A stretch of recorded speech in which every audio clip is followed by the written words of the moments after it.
तद भी उत्थे लग्या, अंदरों पकड़िया तद भी उत्थे लग्या।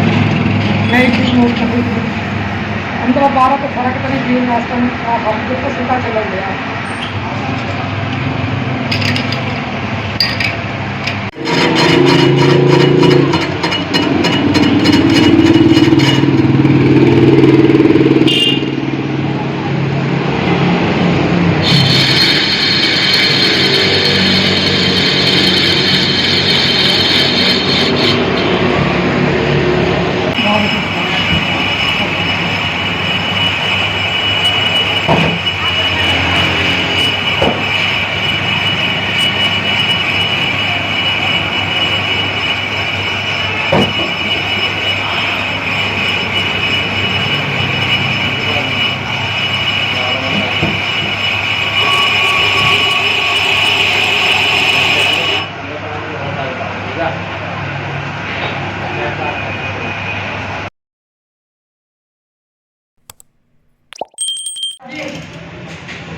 ये क्यों निकाल रहे हो इंजन बाहर, इसका क्या हुआ?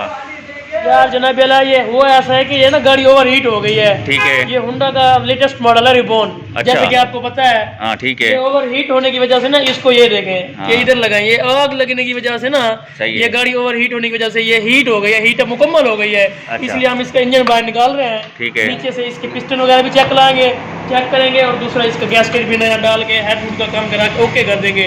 अगर ओके हो गई तो, नहीं तो उसका इंजन चेंज कर देंगे।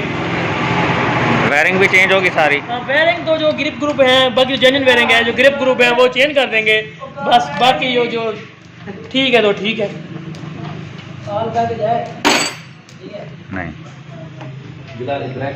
माशाल्लाह माशाल्लाह माशाल्लाह, सारी पब्लिक खड़ी हुई है। निकालो, चलो निकालो। ये देखें जी, ये रहा हेड, ठीक है, ये रहा ब्लास्ट।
मजे वाली गाल है ये कि आप व्हील टाइट करें ना मला जाम थी वेंदे, व्हील धीमे ढीला करें मुझे फिर धीमे से।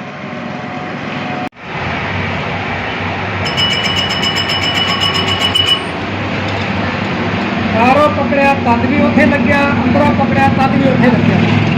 मैं एक चीज़ नोट करी, अंदरों बाहरों तो फर्क तो नहीं जीवन वास्तव में फर्क तो सीधा चलन गया।